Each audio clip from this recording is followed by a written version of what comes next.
Hello, 2025-এর বিয়ের মরশুমে আমাদের ছিল একটা বিয়ে বাড়ির নিমন্ত্রণ। তো সন্ধ্যেবেলায় বিয়ে বাড়ি যাওয়ার জন্য আমি মা দুজনেই রেডি হয়ে গেছি। আর আমাদের দুজনেরই শাড়ির ডিজাইনটা কিছুটা সেম ছিল, বাট কালারটা ছিল আলাদা, তো সেটাই আমি বলছিলাম। আর তার সঙ্গে বিয়ে বাড়ি যাওয়ার আগেই আমার মা মেকআপটা পুরো ঘেটে ফেলেছিল, তো সেটাই আমি বলছিলাম।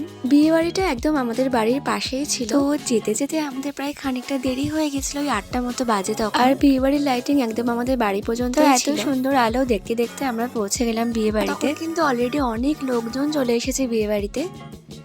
আর এখন যেমন অতিরিক্ত ঠান্ডা, কিন্তু ডিসেম্বরের মিডিল নাগাদ এত ঠান্ডা কিন্তু ছিল না, তো অত একটা প্রবলেম আমাদের হচ্ছিল না। বিয়ে বাড়ি গিয়ে দেখি বর অলরেডি চলে এসেছে, আর বিয়েও তখন অলরেডি শুরু হয়ে গেছে। আর এই বিয়ের রিচুয়ালস গুলো দেখতে কিন্তু খুব ভালো লাগে।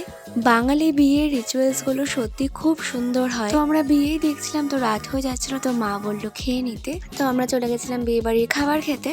আর এই যে আমরা সিট পেয়ে বসেও পড়েছি, আর পাশে ছিল আমার বান্ধবী, ও ফোনে গল্পই করে যাচ্ছে। ততক্ষণে আমার বাবাও চলে এসেছিল অফিস থেকে, তো বাবাও একসঙ্গে আমাদের সঙ্গে খেতে বসে পড়েছে। দুজনে ঝগড়া করছিল, যেই বলেছে ক্যামেরা করছে তখন আমার দিকে তাকিয়ে মা একটু হেসে দিল। খাওয়া দাওয়া শেষ হয়ে যাওয়ার পর আমরা এসেছিলাম আবার বিয়ে দেখতে, তো তখন দেখি সিঁদুর দান হচ্ছে। আর সিঁদুর পরলেই মেয়েদের মুখটা কেমন চেঞ্জ হয়ে যায়, তাই না? আমরা সেদিন অনেক রাত পর্যন্ত ওখানে ছিলাম আর পুরো বিয়েটা দেখেছি।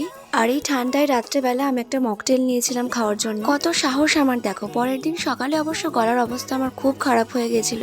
তারপরে বিয়ে শেষ হয়ে যাওয়ার পর বর কনে সবাই মিলে আমরা একটু নাচানাচি করলাম। বিয়ে বাড়ি মানেই তো নাচ গান আর মজা।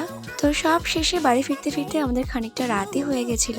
তো ভাই, সবাইকে ভিডিওটা কেমন লাগলো কমেন্টে জানিও। টাটা।